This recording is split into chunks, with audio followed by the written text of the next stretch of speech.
Get ready. Start. Mr. Vice Chairman, sir, at the outset, I must express my thanks to the honorable members on both sides of the House who have participated in the discussion on the 10th 5-year plan document. Honorable members will very kindly appreciate that within the short time at my disposal, it will not be possible for me to clarify all the points which they have raised during the course of the discussion. I am going to confine my remarks to certain important aspects of the discussion, though I have taken note of almost all the points which honorable members made during the course of the discussion. At the outset, I must also say that one of the honorable members was pleased to ask what is the purpose of having this kind of a discussion 1.5 years or almost 2 years after the plan has started.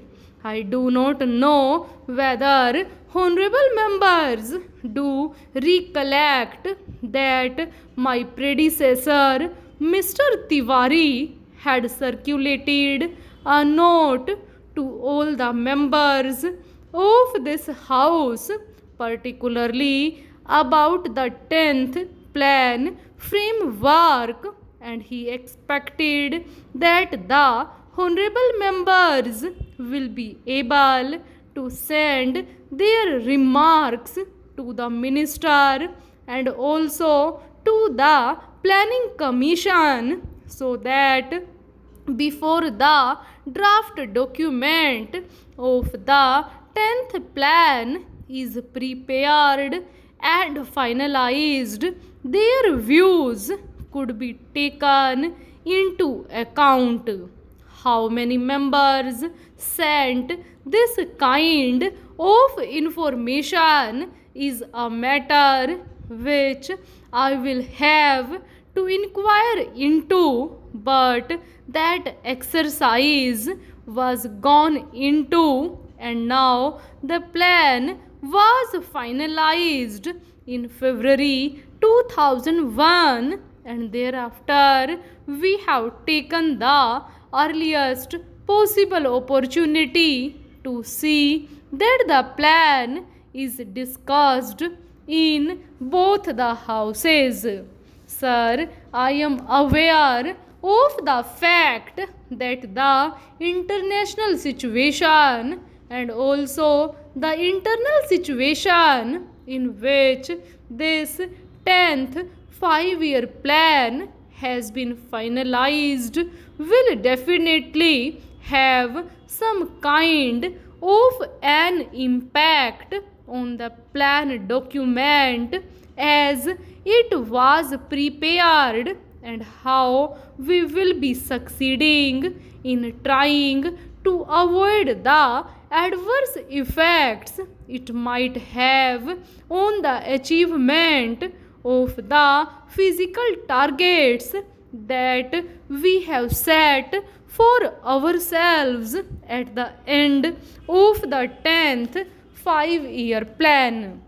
Sir, there are 3 points which were mentioned by all the honorable members. The first was that the plan was prepared with 1999 to 2000 as the base year, and thereafter there has been a price rise of a considerable order. Sir, the first thing which I would like to clarify is about the inflationary trend which has set in.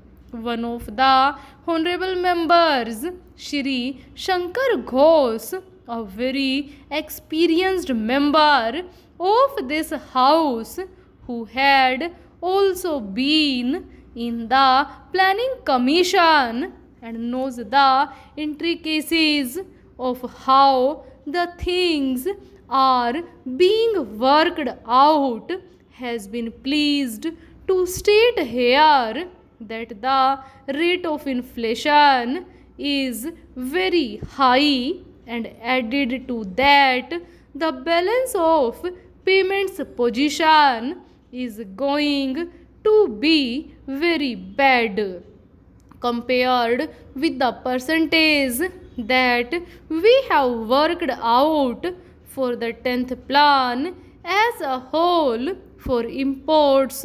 For the first year, the import bill has risen very high. Then how is this assumption going to be correct? That is the point, and a very valid point which he raised during the course of the discussion.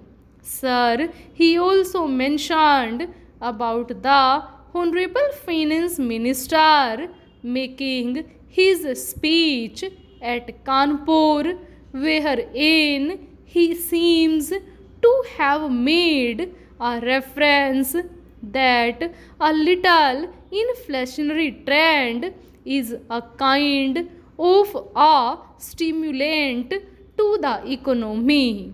Sir, the inflationary trends we cannot view in isolation. Honorable Shri Shankar Ghosh will definitely agree with us that there are two factors which will have to be taken into account. The first factor is the international situation which is now obtaining.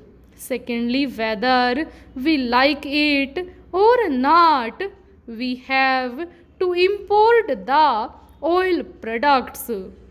If they are to be imported, can we take a serious view of the situation? That is a thing which I am sure most of the honorable members there will be able to appreciate.